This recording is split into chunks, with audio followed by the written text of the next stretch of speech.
एक बार भाग्य और बुद्धि की मुलाकात हो गई। दोनों बैठकर बातें करने लगे। बातें करते करते उनमें बहस छिड़ गई। भाग्य ने कहा, मैं बड़ा हूँ, अगर मैं साथ ना दूँ तो आदमी कुछ नहीं कर सकता। मैं जिसका साथ देता हूँ उसकी ज़िंदगी बदल जाती है, उसके पास बुद्धि हो या ना हो। बुद्धि ने कहा, मेरे बिना किसी का काम नहीं चल सकता। बुद्धि न हो तो केवल भाग्य से कुछ नहीं बनता। आखिर उन दोनों ने फैसला किया कि खाली बहस करने की बजाय अपनी अपनी शक्ति का प्रयोग करके देखते हैं, पता लग जाएगा कि कौन बड़ा है। वे दोनों एक किसान के पास गए। किसान गरीब था। वह अपनी कुटिया के बाहर बैठा अपनी किस्मत को रो रहा था। भाग्य ने कहा, देखो, इस किसान के पास बुद्धि नहीं है। मैं इसका भाग्य बदलता हूँ। यह खुशहाल और सुखी हो जाएगा। तुम्हारी ज़रूरत ही नहीं पड़ेगी। किसान के पास उसकी कुटिया के साथ उसका एक खेत था। उसमें उसने ज्वार बो रखी थी। बालियाँ आ ही रही थी। इस बार उसने बालियों को निकट से देखा।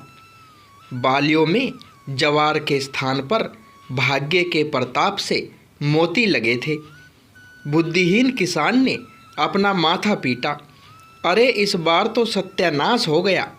ज्वार के स्थान पर ये पत्थर कंकड़ से भला क्या उग गए हैं। वह रो ही रहा था कि उधर से उस राज्य का राजा और उनका मंत्री जा रहे थे। उन्होंने दूर से ही ज्वार की वह खेती देखी। मोतियों की चमक देखते ही पहचान गए। दोनों बग्घी से उतरे और निकट से देखा। वे तो सचमुच के मोती थे। दोनों बोले कि यह कितना धनी किसान है जिसके खेत में मोती ही मोती उगते हैं। मंत्री ने किसान से कहा, भाई, हम एक बाली तोड़कर ले जाए। किसान बोला, एक क्या, 150 उखाड़ लो। पत्थर ही पत्थर तो लगे हैं इनमें। राजा ने मंत्री को कोहनी मारकर कान में कहा, देखो कितना विनम्र है यह, अपने मोतियों को पत्थर कह रहा है। मंत्री ने कहा, और इसका दिल भी विशाल है। हमने एक मांगा और यह 150 ले जाने के लिए कह रहा है। अब वे 2 बालियां तोड़कर ले गए।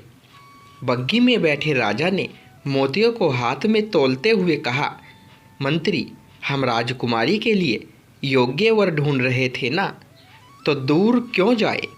यह किसान जवान है, धनी है, और कितना बड़ा दिल है इसका। मोतियों को पत्थर कहता है। क्या ख्याल है। मंत्री बोला, महाराज, आपने मेरे मुंह की बात छीन ली। मंत्री बग्घी से उतरकर किसान के पास गया। उसने किसान के हाथ पर एक असरफी रखकर कहा, युवक, हम तुम्हारा विवाह राजकुमारी से तय कर रहे हैं। किसान घबराया और बोला, ना, नहीं मालिक, मैं एक निर्धन किसान। और मंत्री समझा कि विनम्रता के कारण ही वह ऐसा कह रहा है। उन्होंने उसकी पीठ थपथपाकर उसे चुप करा दिया। राजा के जाने के बाद किसान ने लोगों को बताया कि उसकी शादी राजकुमारी से तय हो गई है। सब हंसे। एक ने कहा, अरे बेवकूफ़, यह शायद तुझे मरवाने की चाल है। हम तो तेरे साथ नहीं चलने के, कहीं हम भी न मारे जाए। अकेले अपनी बारात ले जाइयो। किसान को अकेले ही जाना पड़ा। राजा ने इसका बुरा नहीं माना। मंत्री ने उसे अपने घर ठहराया।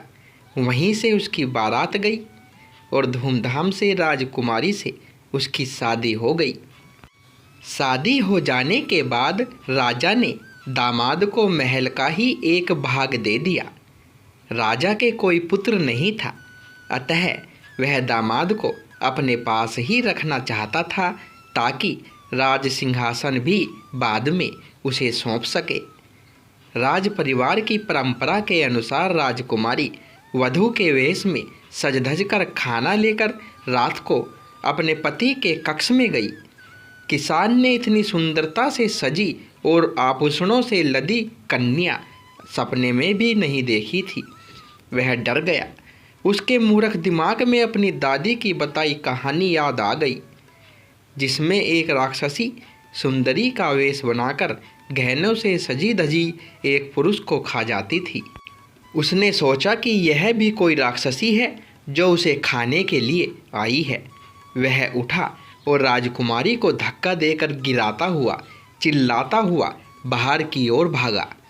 भागता भागता वह सीधे नदी किनारे पहुंचा और पानी में कूद गया। उसने सोचा कि राक्षसी का पति होकर जीने से अच्छा मर जाना होगा। राजकुमारी के अपमान की बात जानकर राजा आग बबूला हो गया। राजा के सिपाहियों ने किसान दूल्हे को डूबने से पहले ही बचा लिया। उधर राजा ने आदेश जारी कर दिया कि दूसरे दिन उसे मृत्यु दंड दिया जाएगा। बुद्धि ने भाग्य से कहा, देखा, तेरा भाग्यवान बुद्धि के बिना मारा जाने वाला है। अब देख मैं इसे कैसे बचाती हूँ। इतना कहकर बुद्धि ने किसान में प्रवेश किया। किसान को राजा के सामने पेश किया गया तो किसान बोला, नरेश, आप किस अपराध में मुझे मृत्यु दंड देने चले हैं?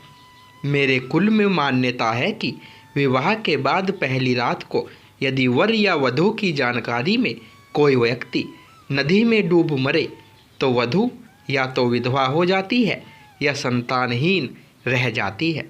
जब मेरी पत्नी मेरे कक्ष में आई तो नदी की ओर से मुझे बचाओ बचाओ की पुकार सुनाई दी। मैं अपनी रानी पर किसी अनिष्ट की आशंका से ही कांप उठा और उठकर डूबने वाले को बचाने के लिए भागा। आप मुझे कोई भी दंड दे, मैं अपनी पत्नी के लिए कुछ भी करूँगा।